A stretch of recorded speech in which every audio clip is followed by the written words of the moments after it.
Ili će Mohamed Hamdi, preskočit će Hamdi, probati Trezeguet, brani Labrović, ide sada Hamdi, treba to očistiti, nismo uspjeli, pogodak u 6. minuti. Rami Rabija je strijelac, stoper egipatskog sastava, nismo to dobro očistili, obranio je Labrović prvi pokušaj Trezegueta, ali vraćena je lopta tamo u srce našeg kaznenog prostora, izostala je kvalitetna defanzivna reakcija i poveli su Egipćani vrlo rano. Da vidimo to još sve, još jednom, dakle šut Trezegueta, onda je Hamdi vratio i tamo je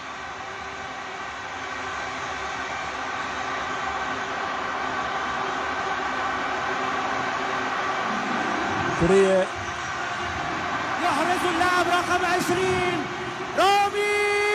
je li Pjaca tamo bio uz Rabiju.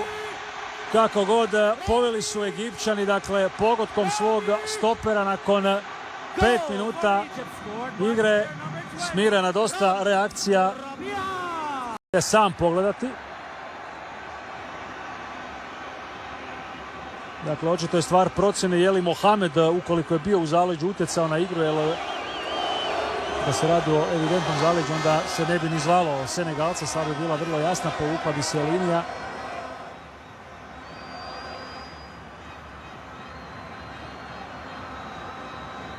Da, igrao je loptom definitivno Mohamed i ovo treba biti poništen pogodak. Ovdje je Mohamed je taj koji je dirao tu loptu na putu prema Rabiji. Ovo bi apsolutno trebao biti poništen pogodak. Još jednom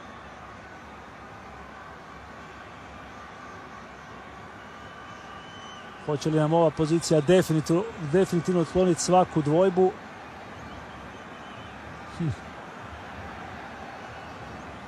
Prošla mu je ispod kopačke, sad to je doista toliko blizu.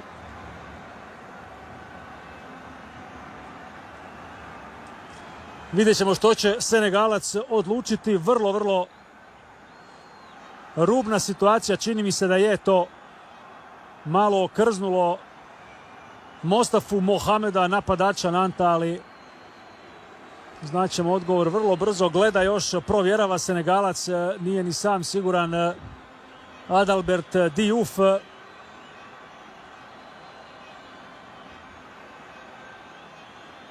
Mislim da ovdje ima puno više razloga da se pogodak poništi nego prizna najiskrenije i nadam se da će to i učiniti Senegalac. Vraća se Senegalac.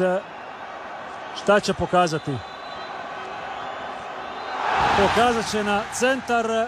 Procjena njegova je da nije Mostafa Mohamed dirao tu loptu, da ona nije od strane njega već Mohameda Hamdija došla do strijelca Ramija Rabije i pogodak ostaje, pogodak vrijedi. Egipat je poveo dakle u ranoj fazi utakmice nakon dobrih 5 minuta koliko smo čekali definitivnu potvrdu. Sada je i imamo dakle vodstvo domaćina i Hrvatska može centrirati, ući će ipak do linije. Lovro sada ubaciti do Vlašića, Vlašić,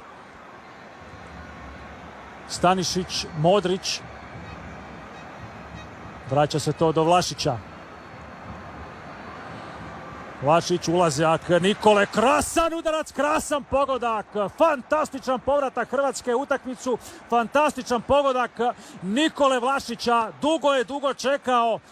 Rujan 2021. utakmica protiv Slovenije u kvalifikacijama za svjetsko prvenstvo. Bio je posljednji pogodak Nikole Vlašića. Čekao je Vlašić dugo, mučio se Nikola s formom, imao problema, sjećate se, znate, nakon odlaska u West Ham, skrasio se konačno, dobro igra ove sezone, posebno u posljednje vrijeme kod Ivana Jurića u Torinu. Dobio je sada priliku od prve minute i fantastično ovdje koristi. Dva puta je prijetio u prvom poluvremenu ubačaj Modrića. Fina situacija, pogodak je nije zabio u sudačkoj nadoknadi prvog poluvremena, ali dočekao je Bruno Petković. Ne može se ovako ostaviti slobodnog čovjeka koji je postigao 16 pogodaka ove sezone u dresu Dinama, koji je velika napadačka snaga i adut hrvatske reprezentacije i pokazao je to sada ponovo Petković. Rekao sam već da smo pokazali protiv Tunisa definitivno da u tom dijelu igre nakon prekida dosta dobro smo stajali, prijetili i Tunižanima, zaprijetili u par navrata u prvom poluvremenu i Egipćanima. Očito nas nisu dovoljno ozbiljno shvatili domaćini. Ovdje je, ovo će Lovro Majer ubaciti, ovdje viče na svoje igrače vratar Abu Gabal. Ubačaj Majera, evo prilike, evo pogotka, Andrej Kramarić zabija Kramarić u 77. minuti i vjerujem da nas ovim pogotkom Kramarić dovodi milimetar do osvajanja ovog turnira u Kairu. Vrlo lijepo je to Hrvatska izvela. Zabio je Bruno Petković glavom, zabio je sada i Andrej Kramarić. Pokazuje se ovdje u Africi taj segment napadačkog skoka kao oružje hrvatske reprezentacije, kao što se ne smije ostaviti nebranjenog Brunu Petkovića. Ista stvar vrijedi za Andreja Kramarića i Andreje. Kazneni prostor, uspjeli su to naši lakoćom otkloniti i sada ponovno pokušaj Hrvatske po lijevoj strani preko Andreja Kramarića. Kramarić tamo važe, lomi svog čuvara, evo Majera na šutu, Majer 4-1. Ovo na kraju postaje rapsodija Hrvatske u Kairu. To je pravi odgovor hrvatske reprezentacije. Bilo je određenih kritika nakon utakmice protiv Tunisa. Nije to dobro izgledalo apsolutno, pogotovo u prvom poluvremenu, iako treba naravno razumjeti i kontekst sezone i utakmice. Vjerujte, enormna razlika još kada smo na licu mjesta, pa to možemo osjetiti iz prve ruke. Igrati u onoj atmosferi, sablasnoj atmosferi pred 1000 gledatelja i ovdje u jednoj pravoj nogometnoj atmosferi je enormna razlika i bilo je jasno, rekao je to i Zlatko Dalić, da će ovo inspirirati njegove igrače dodatno i pokazalo se to večeras. Susret koji je počeo na najgori mogući način za Hrvatsku tim ranim pogotkom Egipta vrlo je brzo debija u Latviji da se ništa ne može usporediti sa nastupom za reprezentaciju. Idemo se ovdje još obraniti u zadnjim trenucima. Uspjet ćemo, uzet ćemo tu loptu u kaznenom prostoru. Fino će to odnijeti Josip Stanišić i na kraju ipak izaći s tom loptom u korner, tako da će dobiti još jednu priliku u samoj završnici domaćin malo ušminkati ovaj poraz. Hani ubacuje, skok nekoliko igra, evo pogotka, ono što sam malo prije rekao, najviše Kotarski sigurno želio da ovdje uspijemo sačuvati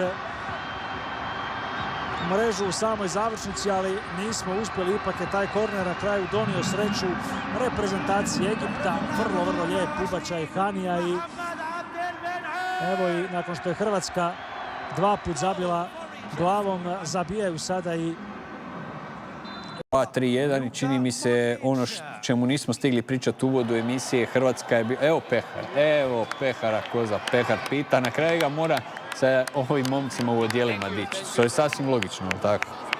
Evo pobjegla.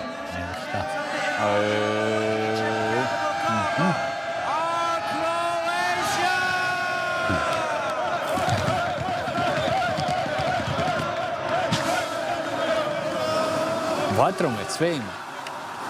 Moderna država, modern stadion, modern turnir, sve na nivou. Bilo bi lijepo da je ovo završetak Euro.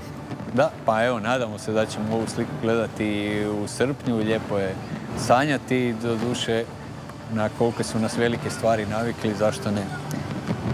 Zaista jedna lijepa slika sa sada novog nacionalnog